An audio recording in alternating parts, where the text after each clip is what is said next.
Hi, everybody. Welcome to a special edition of PrepCast right here on IdahoSports.com. I'm your host, Wayne DeZubak. As you can see, I've got some help today, and we're going to talk about those guys in a moment. But first, let me just tell you, as always, PrepCast brought to you by Steve's Hometown Toyota. Steve's Hometown Toyota, they're in Weiser, Fayette, Ontario, of course. And for the 18th straight year, they have won the Toyota President's Award for outstanding customer service, and they are proud sponsors of PrepCast here on IdahoSports.com. Well, I am fortunate today to have with me and helping me out as we're going to go through all the brackets for the girls' state basketball tournament because that's the big deal this week. Paul Kingsbury, our CEO, our big guy at IdahoSports.com, our boss, the guy that takes care of it. And, of course, my partner has been all year long. He's had the misfortune of having to work with me most of the season, Logan Green. Logan, good to have you with us here today. And we're going to go through all the brackets and talk about all the games and come up. And we're going to start basically with 1A Division II and work our way up to 5A. But, Paul, before we do all that, I wanted to bring you in and just ask you the very simple question about how challenging is it to get all this tournament stuff together, because this year has been challenging in and of itself with COVID, with everything going on. Some teams have played 10 games. Some teams have played 22 games. Right. So as you get ready to go all of these different venues, how tough has it been? You know, it's like you said, it's always challenging. And we've been doing this, covering tournaments since, the turn of the century, been broadcasting for, about 15, 16 years. And so every year it's always, it's a challenge. And this year they kind of upped it a little bit when they took the 1As and moved them back. So normally all the tournaments are Thursday, Friday, Saturday. This year the 1As are Wednesday, Thursday, Friday. Meanwhile, everyone else is Thursday, Friday, Saturday. And so they have to, have games like at the 5As, they're playing the consolation games at Ridgeview, and they're playing other games and championship games at the same time as third place and consolation games. We have to have guys there. So moving people around this year, getting them scheduled, it's been more challenging than ever before. This year with COVID, we actually, last week, I got an email from one of our broadcasters saying, I have COVID. And so that was kind of a last minute switcheroo, and fortunately we've got broadcasters, and so we were able to get that replaced. But it's definitely been more challenging this year than not. But this year we've had a lot of great help with Logan and Lauren. Brandon Bainey started full time yesterday with us, which is great to have now. So having help has been the key to making this all work. Yeah, Brandon was going to be with us today, by the way, folks, but driving over here today, hasn't got it here yet to the Valley, but you've got 6 different venues here in the Valley. It's going to be a lot of fun. We've got every game audio streamed on IdahoSports.com, and that in and of itself, forget the different venues and what they want us to do and how to get in the front door, what door to come in, what to do, when to leave, when to, show up. Yep. You've got all those different venues. You've got all the equipment you've got to get out to everybody. Yep. And the protocols have been interesting. We've been hearing back from the athletic directors, like you said, come in this door. You're going to be seated here. You're going to be doing this, no concessions. So, bring a snack, bring your dinner, those sort of things, getting that out to the broadcasters. And, while we're still doing everything else is, just adding one more level of frustration to everything. But, I just have to sit back and go, you know what, guess what, we're playing. I look at Washington, they're just barely starting. And it's, they had volleyball just starting and it got canceled because of weather. So they finally got their seasons back. And yesterday's, first volleyball game was canceled with the weather. So I think in Idaho, we're very, very fortunate, and we should be counting our blessings. So we're going to start with our brackets. We'll start with 1A Division II. Logan, you've done a few 1A games this year, so you're pretty familiar with these guys. And take a look at that bracket right there. 1A Division II, Tri-Valley, Camas County, Mullen, Rockland, Mackey, Carey, and Kendrick and Richfield. What do you know about that, Logan? Man, I tell you, I think I'm looking at it here. Tri-Valley, Paul, me and you went up and we saw them play Garden Valley, who was in that play-in game. They played against Richfield. Richfield won that game to move on. Mm-hmm. But Tri-Valley had their way with a very good Garden Valley squad, and I think they're going to be really tough, and that's a potential second-round matchup with them in Rockland if Rockland gets past Mullen. But the team I really want to look at is Mackey. Mackey has not lost a game since mid-December.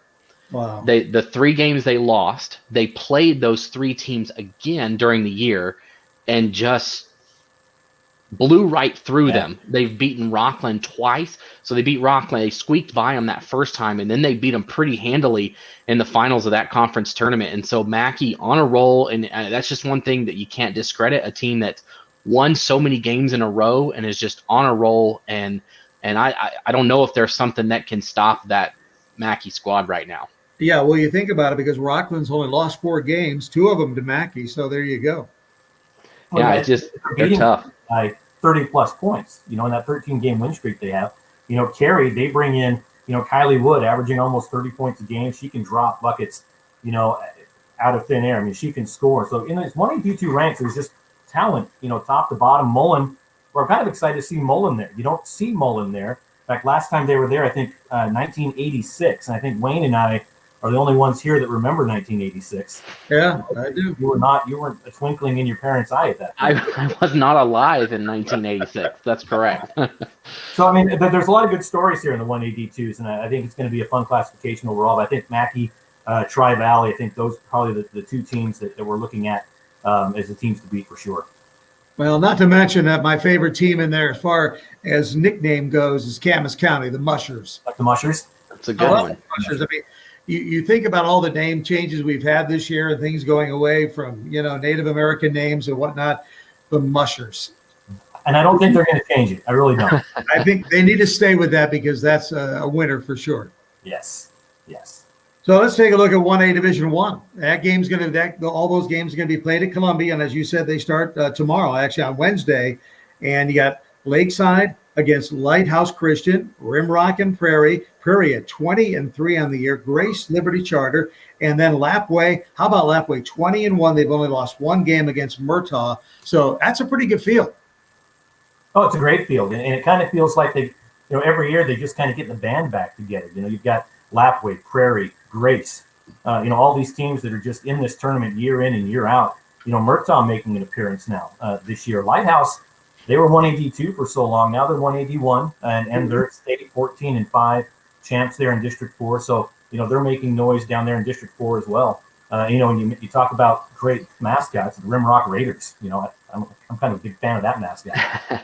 Well, go ahead, Logan. I was just going to say, Wayne or Paul, you were mentioning how Lighthouse moved up, but so did Lakeside. Lakeside was 1A D2 last year. Yeah. And like you mentioned, if you look at this bracket, how many teams are back? We've got Rimrock, Prairie, Grace, Lapway, and Liberty Charter all back from last year. Last year it went Prairie or Lapway, Prairie, Grace 1, 2, and 3. So can it happen again? And it'll be interesting to see. The player that I would say to watch in this that might not come from one of those popular teams, so to say, would be Madison Hodnett from Liberty Charter. Last year in the state tournament, she almost had a triple-double in a game, had about 13, 14 blocks, and she's going to be tough to handle down there if people aren't prepared for it. She will be a matchup problem for a team, and it just needs one game where that problem is too much to handle for an upset to occur and a team like them to move forward, as they lost both of their games last year, looking to get the monkey off their back this year. Yeah, I haven't checked her latest stats. Is she still averaging a double-double? I haven't looked either, but I believe so. Unless they pull her for already, that the game is out of hand, that would be the only thing stopping her from doing that. Think about that. Averaging a double-double, guys. We make a big deal about a player having a double-double, and then you average a double-double. Yeah. Wow, that's unbelievable what she's done. I think coming in, Lapway is probably going to be the team to beat as usual. The 2 Sabata girls, they're just back better than ever now. They're senior and junior. Very tough to beat. Prairie in that same conference up there in the White Pine. Madison Shears, great players up and down on this. And they're playing at Columbia High School, and Randy Potter there. He treats us like gold. I love Randy Potter at Columbia High School. What's interesting about Prairie, they've been in 7 of the last 9 state championship games. So they know how to get there. They know how to get to Saturday, and in this case, get to Friday. But they know what to do, and so they're going to be at 20-3. Yeah, they are a district runner-up, so they can be beat. But they're going to be a factor. I think we'll see them there in the championship again. So it'll be interesting to see. Yeah, and last year it was Prairie and Lapway, a conference matchup for the championship. I actually was there for that one. So you're right, could be a collision course once again. Yeah, what do you think? I mean, Prairie and Lapway, I mean, I think that's probably the safe bet. I mean, if you're thinking about the odds of those two teams meeting, they're in different brackets. Yeah, I think they're going to meet up on the final day. I'm going to put my dark horse there as Liberty Charter. I really do. Yeah. They've been good all year. They have really done a great job. Yeah. You got some good players, no question about it. All right, let's move on to 2A and see what we've got the 2A.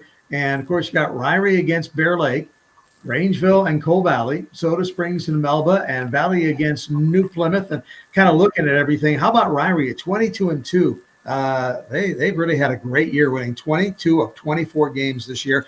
And the thing I get, some teams have played that many games. Some teams are lucky to have played 10, 11 games this year. So we have some, discrepancies there as to how many games you play. And believe me, the more you play, the better you get. But at 2A, it looks like it'll be a good bracket.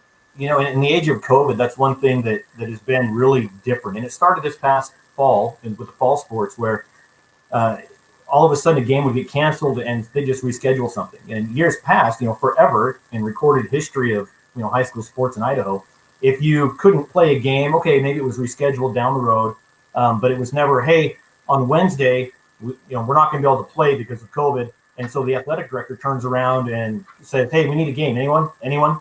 And then they schedule a game. And so it made it very difficult for us to keep schedules updated, to keep them intact the right days, because if they would reschedule a game for the next week, the next day, who knows? And so that's been the biggest problem. And if it was affecting us, I can only imagine how it's affecting these schools, like you said, that they aren't playing a full schedule. Maybe they played half their schedule. And we'll talk about a McCall, Cary, those types of places that they did not play full schedules, and they're going up against teams that played 24 games in the season. And that has to be a disadvantage. Ryrie's the District 6 champ. They won 21 of the last 22 ball games. So they're going to come in here red hot. They, I guess they'd have to be right now the team to beat. They only lost one conference game, and that was a close one to Firth. So really, I've got to believe that right now Ryrie is looking pretty good. They open up against Bear Lake 11-12. So Bear Lake, one of those teams that gone 50-50 this year. Soda Springs is coming back to win a potential fourth in a row. They already kind of set the record with a three-peat. Now they're going for four, but coming back, looking down, they're 12-11. They're not as dominating as they have been, but they still came out as the District 5 champ. And that's the other thing, is that you can't judge a team this year by their record at all, because you never know what players might have been out for how long. Maybe the team couldn't practice for 2 weeks. And so, we always talk about, throw the record books out the window. You know what? This year, you throw them out, because you have no clue what any of these teams are like if they're all together, all healthy, well practiced, and on the same page. You cannot hope the regular season this year. Yeah, I think that's a great point. We saw, if you look at there, the 4A seed Valley, the Vikings from Valley, they're a move up as well. They moved up from 1A D1 last year, but they did not win their conference in the regular season. They struggled against Declo and they struggled against Wendell, and then here they are now playing in the tournament. They made it through. They're hot at the right time. They got their people together, and like you said, it's just tough to know. Did Soda Springs miss a player for 2 weeks? And that's the thing that we don't know right now. And it's going to play itself out on the court this weekend. But like you said, Soda Springs, you can't discredit also the experience.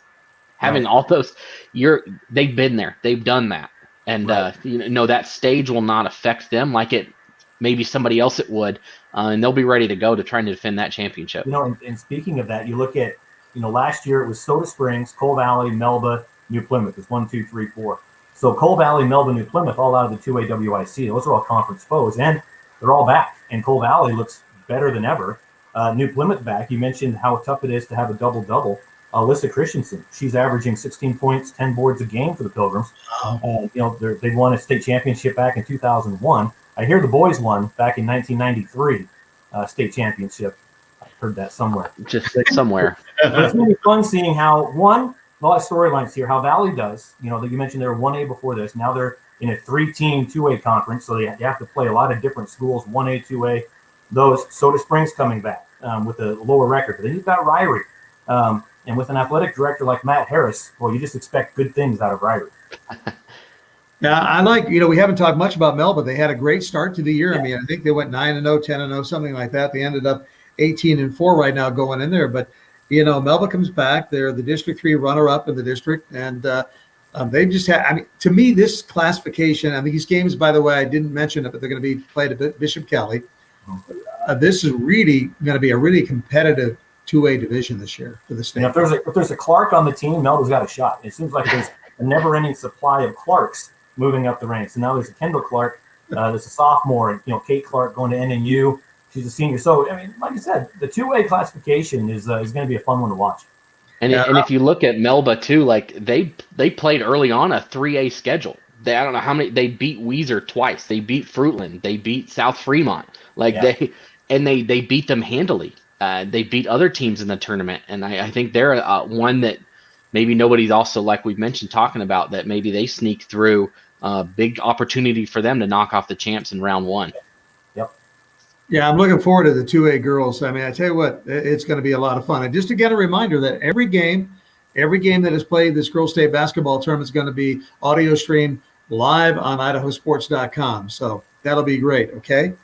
Let's talk about 3A. Now you could put, there's Sam Buffington come up with a comment. So before we go to 3A, so it was nice to see you, Logan, at the, yeah. I remember Sam coming up there, Yep. Now Aaron cheers. Prairie's got this all the way. Now that's some confidence right there, huh? Absolutely. Doug Swanson saying, thanks for being awesome. Who's that? You, me, or Doug's a good friend of mine, longtime friend. He's over in Eastern Idaho. He's awesome over there. There's no one bigger that promotes youth sports, probably in the state, than Doug Swanson. He's over the Grid Kid program, Bill's Bike and Run, All-American, the Alley, and Rigby. The guy does everything. And so, you're awesome, Doug. We love you. Yeah. All right. Thanks for joining us. Appreciate it, you being here with us on this special edition of PrepCast, which at this point is also being broadcast live on Facebook. So tell your friends, let them know that we're on there right now, because we still got the 3A, the 4A, and the 5A to talk about. Let's talk about the 3A. That's going to be over at Middleton High School. You've got at noon, Filer against Marsh Valley. Then at 2 o'clock, Sugar Salem, 22-1 against Bonners Ferry. And then at 5, Parma takes on Snake River. Snake River's 20-7. And then at 7 o'clock, Timberlake, a 20-2 team against McCall Donnelly, has only played 10 games. But you've got 3 teams in there with 20 or more wins. That is impressive. And see, last year, those teams, Timberlake, Sugar Salem, Snake River, okay, the big 3 in the 3A, they're back. Well, in that first round, that first game of the day, it was, Timberlake beat Sugar double overtime by 4 or 5 points. Lauren and I were there for that one. And Sugar got bumped to that losers bracket. And then the championship was between Timberlake and Snake River. So when you've got 3 of the top players in the state, all 3 can't be in that championship game. And unfortunately, it was that first game that, and everybody looked at it, and why are they playing in the first round? Well, when they make those pre-seeded brackets, they don't know who's going to be filling those seeds, whether that team is a top 5 team or it's a number 12 team that happened to get that spot. So they moved on. So last year was Timberlake, Snake River, Parma for 3rd, and then Sugar for that consolation. And Timberlake back better than ever. Snake River, Josie Stedman, she can shoot the 3. She set the record last year in 3A. You were there for the 3As as well last year, Wayne. Yeah. So you know what I'm talking about. So these teams, they reloaded and came back better than ever. And there's other teams in the tournament this year that are really good as well. Yeah, I look at Parma, and Parma was one that struggled early with players being out. Right. They had a couple of losses early on, but ever since about mid-December, they have 1 loss to Melba, who we just got done talking about. I can tell you what happened there. At the beginning of the season, they were 1-4 without Harris. And since then, they're 15-1 with Harris. And so they had COVID things happen early on in November. And since then, so that's where we look at that record. Oh, they're 16-5. Yeah, okay. Well, their best player was out, and they had COVID issues, and they've been 15-1 since then. So you can't really look at, again, I'm going to beat that horse to death. You can't look at records. Well, that's what makes basketball so cool, though, is you got one player makes a huge difference. Not so much in football, unless maybe it's your quarterback, a Tom Brady or something like that. But in basketball, you miss one player, or heaven forbid, 2 players are down. Right. It makes a huge difference in what you do. Because in high school, you got a starting 5. Maybe you go too deep, so you got 7 players. But it's really important. And Parma, you were talking about Parma. They've never won a state title, okay? They've only played a 1 state tournament. That's 2019, so a couple of years ago. Bottom line is, they're back there. They got to be excited about it, and they've got a big matchup against Snake River. I think that's going to be a barn burner of a game at 5 o'clock. If Grace Jackson is on her game, if Harris is on her game, and the great players for Snake River, Josie Stedman, those players, it's going to be a battle. It's going to be a potentially high scoring battle. I'm going to be there with Lauren, and it's going to be fun to watch. Yeah, so you're going to be over there doing that game, huh? Yeah. That'll be cool. That'll be fun. You got something else on the 3As there, Logan? Yeah, I was just going to say, if you look at that first game, Filer and Marsh Valley, I just want to highlight Marsh Valley for working their way through. They were also not the top seed in their tournament and fought through and earned their seed here. A lot of times we see that top seed kind of just roll their way through, but Marsh Valley really put up a fight and took it to Snake River and earned that spot. So that's somebody that we also can't discredit here, that might not have had the best regular season, but they're hot when it matters. Right. They are here, and I mean, you're right. Don't want to beat the dead horse, but my goodness, they throw that record out the window because they're going to come ready to play. Marsh Valley will. Well, Alexis can compute the three, and if she's on, she's going to hit him from everywhere out there. Yeah, like you said, Marsh Valley 15-10 on the year, but they won their district championship. Yeah. And so they're hot when it counts right now. And you're coming in here and you're just 3 games away. I mean, that's all you're in. I mean, it's something you got to look at there. So that's kind of fun. Devin Barker commenting on there, Coal Valley Melbourne, the championship. There's a prediction for you. What do you think on that one? Yeah. I mean, I can't say no to any in that 2A. I can't say no to any matchup you might throw at me. I mean, it could be any of them. Yeah, I agree. So we go down 3A. We feel pretty good about that. Again, that's going to be over at Middleton High School. They do a great job over there. Andy Ankeny does a great job running tournaments. Logan, you and I were at the Christmas tournament, and we had, I think it was 5 or 6 of the top teams in the state were there for the boys tournament. It was a lot of fun. So they do a good job. Now, you and I are going to be over at where are we going to be? We're going to be at Mountain View. Mountain View, yeah. At Mountain View. We got the 4A girls tournament there. So let's take a look at the 4A bracket for you. We've got Century against Mountain Home. That's going to start us off at noon. And then at 2 o'clock, Columbia takes on Sandpoint. At 5 o'clock, Skyline versus Blackfoot. And at 7 o'clock, Burley versus Middleton. And let me start just talking about that Burley-Middleton game. That's always tough when you got 2 great teams like that meeting in the first round. And Logan, I know you're pretty hot about those 2 guys meeting in the first round. Yeah, I just think you've possibly got 2 of the better players, not only in 4A, but the whole state, that are going to face off in that game. For Middleton, you've got let me look at my notes. Peyton Hymas. Hymas, that's it. Gosh, I had it right here. Hymas, and then Whiting for Burley.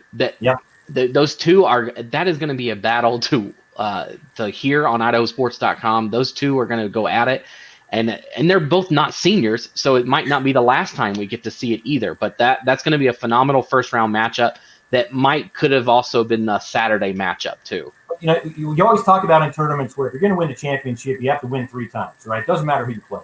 Yep. And in this particular bracket, there is such talent top to bottom that it would have been very hard to seed a 1-8. 2-7. You just couldn't do it without. I mean, there's going to be top teams playing top teams, and there's no way to avoid it. Whether these are pre-seeded, and there's been some discussion about the Blackfoot Skyline thing, like you mentioned, Burley, Middleton. Okay, put them somewhere else, and you still have to win to get to that championship game, right? Well, the top 5 was so volatile this year. You saw in the polls, like one week Middleton would be 1, next week they'd be 5, next week Burley's 1, and they drop out. It's just and if you look at their schedules, they kind of were just beating each other up. They were playing, Century was playing Skyline, was playing Blackfoot, was playing Burley, like they all, and you're right, just throw them in the pot, and it doesn't matter. That first round game, no matter where it is going to be tough. To that point, Logan, let me talk about the fact that the final coaches poll came out February 1st for 4A, okay? Blackfoot was number 1, followed by Century, Middleton, Burley, Preston, and Skyline, okay? Mountain Home got some votes, but they weren't in the top 5. The final media poll came out February 9th. We had Middleton number 1, Century, Skyline, Blackfoot, and Preston, with Burley getting some votes. So, I mean, you can go around, you can see it was really different, the 2 polls, and that tells you what it is. Pretty much this is anybody's ball game. Yeah, I it think is. so. And I think that the best team is going to win. Whoever comes out at the Idaho Center on Saturday, I think you can really look at that and go, yep, they were the best team, hands down. Sandpoint, they got into this, are 11-10.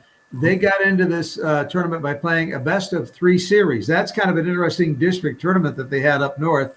And I get them all, it was against Lakeland, right? Yeah. Yep, Yeah. Lakeland. They played Lakeland. So best of 3 series.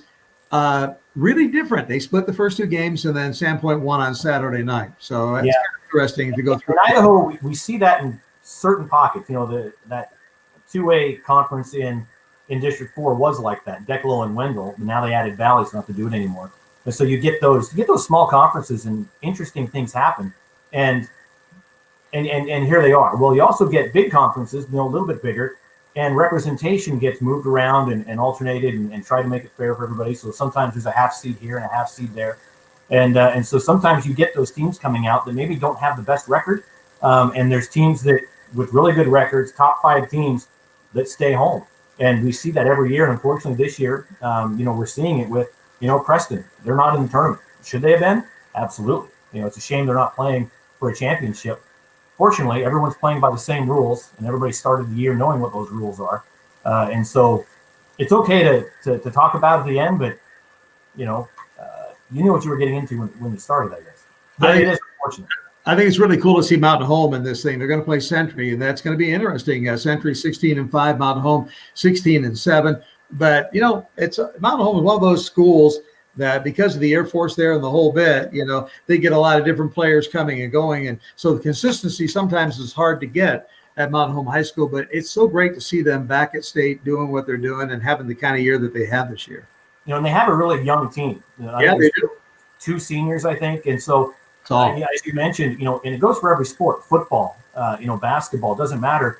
You've got that Air Force base, the migrant community. You can't build a program when your kids are moving in and out from the age, from 5th, 6th grade. A lot of these big schools and whatnot, those coaches have their programs coming in 9, 10 years old. And by the time they get to varsity, they've been running their system for, 6, 7, 8 years. And I mean, how great is that for a coach to have that? And it's really hard for Mountain Home to get those new kids every year. And so once they can build, they're good. You look at this year, they're at state, young team.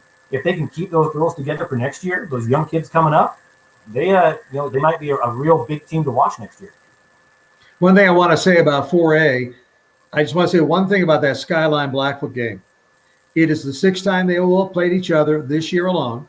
Nobody's happy about it over there. However, Let me say this. With that in mind, the team that handles the mentality of that, the mental aspect of that, playing for the 6th time is going to be the team that wins. It may not be the talent. It's going to be the one that goes out there and says, you know what? This is like we played him for the first time. We're going to go out there and we're going to just take this game like this is it. This is the only game that counts right now. Whoever can make that mental decision is going to win that game. Yeah, at this point, they know what kind of bubble gum each other chew. At this point, so, there's no secrets between those 2 teams at all. Logan, you look like you have something to say. No, just I think it's gonna.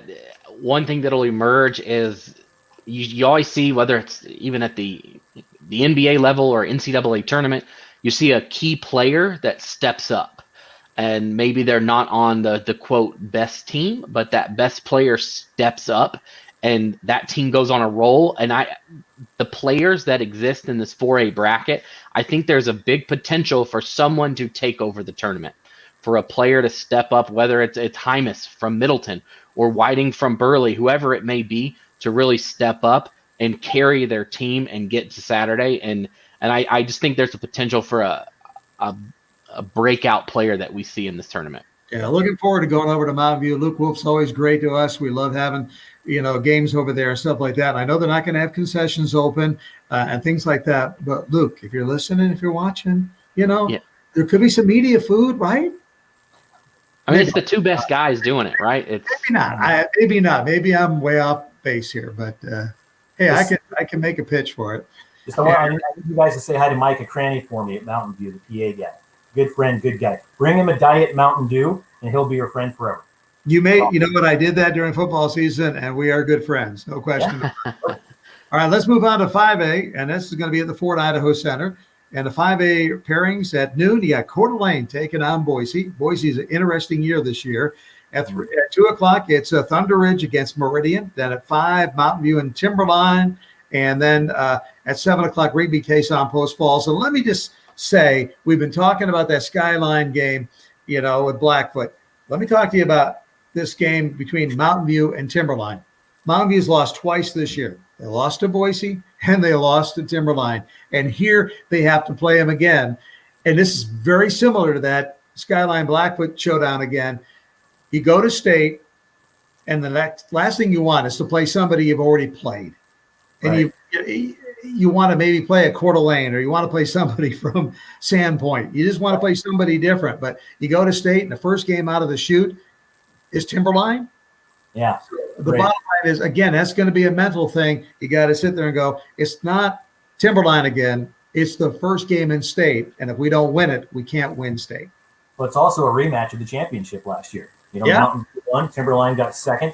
And on the other side, Eagle and Boise. So it was all 5A SIC taking home trophies last year in the 5As. And this year, Coeur d'Alene's looking really, really good. Only lost once.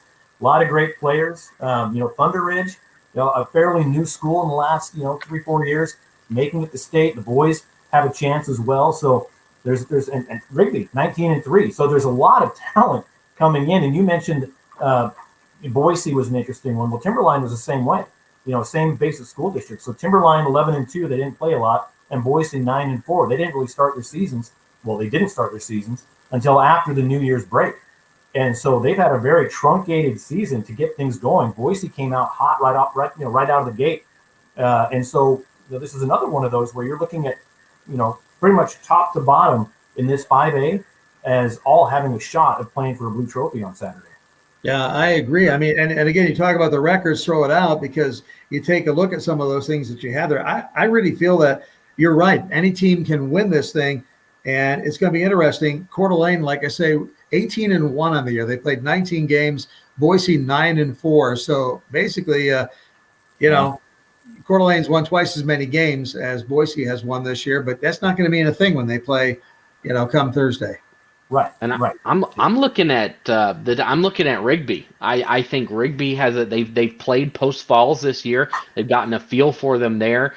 I think this Rigby squad is tough, and they've had a tough schedule early on in the year, and I think that prepares them. And if there is any advantage when you talk about the schedules, is that we played a really tough early season schedule, and that helped prepare us. We were in tight games, whether we won or lost, and does that hold any advantage later in the season against a team that the Boise Valley teams that didn't play all those games? They were playing they had games in November against Skyline and Hillcrest and Bonneville. So they had been playing for a while, and has that experience helped them enough? But it just seems like Rigby is always in the conversation with everything, no matter what, every year. So I look for them here too. Well, with Rigby, this is the third year in a row to state, and they've left without any hardware the last two. And so they've got their big three seniors. And so those 3 seniors have gone home from state the last 2 years, pretty disappointed. So do you think that's a little motivation? I mean, you've got Brooke Donnelly, Tyler Jones, Anastasia Kennedy. Those 3 seniors are looking at it going, this is our last chance. I mean, there's some motivation there. When you felt the agony of defeat, you really want to feel how winning feels. And that can be great motivation. Meridian, perfect chance with those 3 seniors. Sorry, Wayne, go ahead. No. That's right, Logan. I was just going to mention Meridian. They got what a great start they got off to. And they were undefeated for quite a while in the season, and then they started losing a couple games. They're still only, 13-4 on the year, but they ended up being a District 3 4th place finisher. So they've really got to kind of come back, get their confidence back, get their swagger back, get in there. And we'll see what they can do against Thunder Ridge. As you mentioned, Thunder Ridge, I'm really impressed with that school, because I see the guys doing great. I see the girls doing great. They've just got it going right now at Thunder Ridge. Oh, they absolutely do. And it's fun to see those new schools. We have Owyhee opening this fall, and it seems like they're constantly announcing all these great hires and these coaches they're getting. And a lot of times when you open a school in the same city, where especially Idaho Falls, where there's already 4 other schools, you take the talent stays, because usually the juniors, seniors can decide to stay at that school. And so you get a lot of underclassmen coming to that new school. And so it takes, 2, 3, 4 years to kind of build up any kind of program.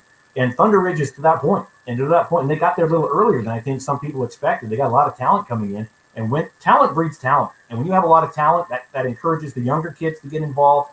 And the whole program benefits from having one or two really good years with a lot of talent coming through. Amazing. Mountain View, I tell you what, they still got to be the favorites going in. The defending state champs. They lead the state, averaging just over 61 points per game, and they only allow 36 a game. That's kind of hard to win when you're only giving up 36 points and you're scoring 61. They are something else again. And Naya Ojukwu, I've seen her play a couple of times this year. She's a real deal. Oh yeah, and she has been. And then lining up with Trinity Slocum, you may have heard that name.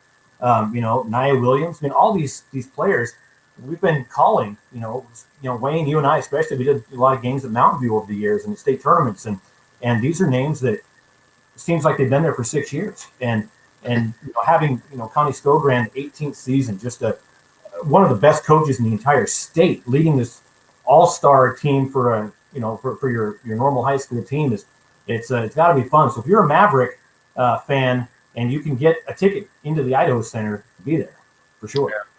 Well, there you go. All of them set up there. Again, just kind of go through. Once again, the 1A Division II is going to be at Napa High School, 1A Division I at Columbia High School, and they start tomorrow. They start Wednesday, actually. So we got that going. And then 2A will be at Bishop Kelly. 3A is at Middleton. 4A is at Mountain View. That's where Logan and I are going to be. And the 5A is going to be the Ford Idaho Center. And again, to your situation, Paul, I mean, we've got announcers at all of them. Every game will be live, audio streamed here on IdahoSports.com. And you mentioned you were down one announcer because of that nasty little COVID thing. But everybody's going to be there. I mean, do you have them off the top of your head who's going to be where? Crud. Okay. I'm sorry. I threw you a curveball right there. Well, let's see. Scott Burton, Clay Hatfield are going to be at the 5As. Okay. You guys will be at the 4As. Yeah. Right. Lauren Jensen and I are at the 3As. 2A is Lance Taylor and Alec Pope. Okay. 1A1 is going to be Brandon Bainey, who still isn't here yet. Hope he's okay. And Sean Kane. Sean couldn't be here till Thursday, so I think either myself or Lauren are going to fill in tomorrow. 1AD2s is Seiji Wood, and the last second replacement for Tim, Brian Hall. And Brian Hall used to broadcast for us quite a bit way back in the day. And the day I found out about that we lost one, he called me out of the blue. And he's like, wanted to talk to me about broadcasting in the Magic Valley baseball. And I said, yeah. What are you doing next week? And he's like, yeah, I'm good. So yeah, we've got great broadcasters. One thing you do want to check out is on our website, we've got information about fan attendance. So that, they're not flinging the doors open. Only a certain amount of people can get in. The IHSA negotiated these numbers with the locations, trying to get the most they could out of it. Idaho Center is, I think, 1,800 total for the fans. So one thing that you have to remember, in years past, it was always great because you bought one ticket and you could sit back and watch 6 championship games.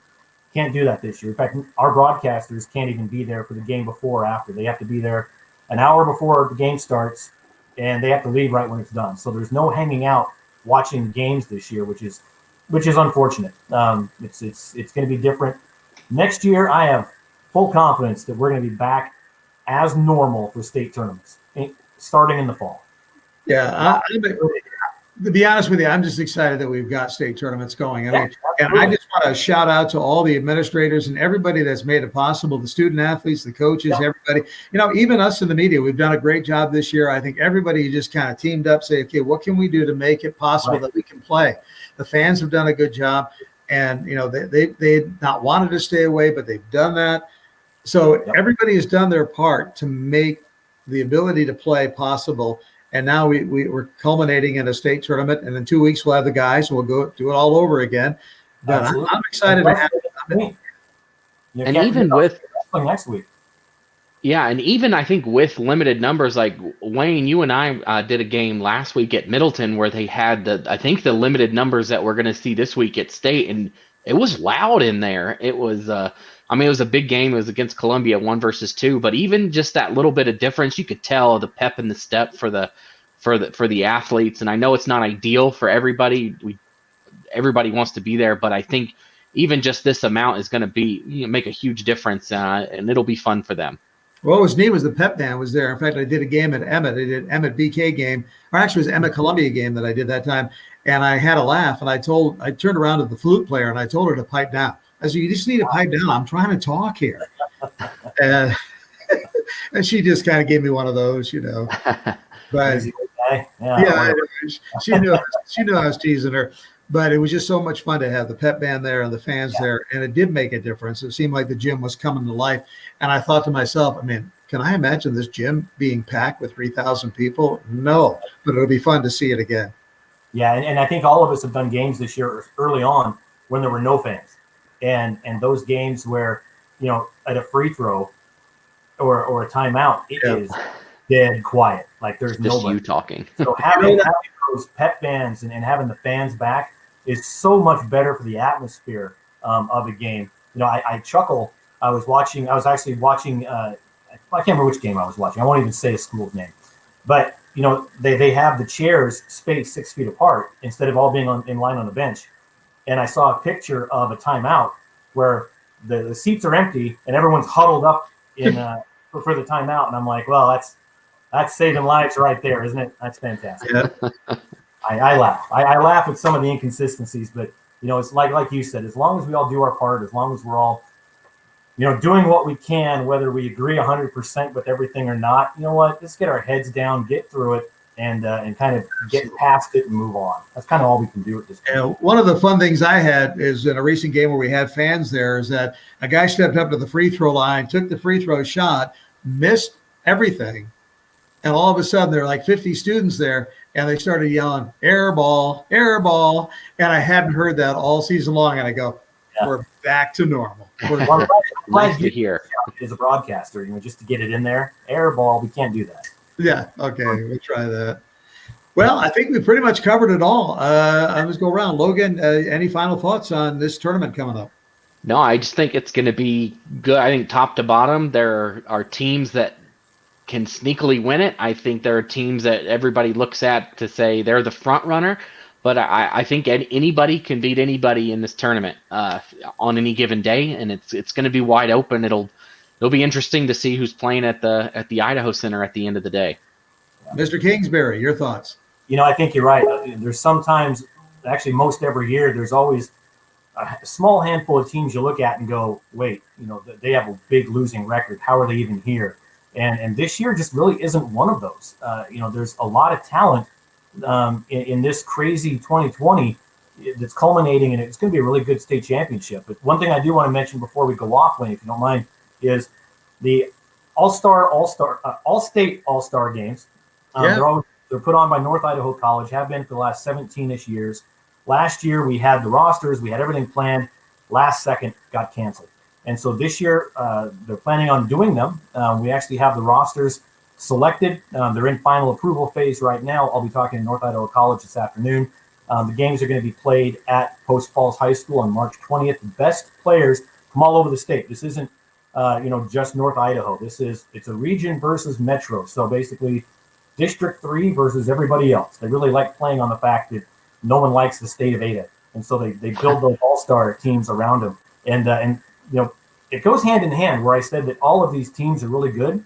Well, that means they have really good players, and a lot of the players on the All-Star games can only be seniors. So if you see someone missing, make sure that it's a senior. But there's so much talent on all these teams that it's going to be a great All-Star game. There's a 3-point contest, dunk contest.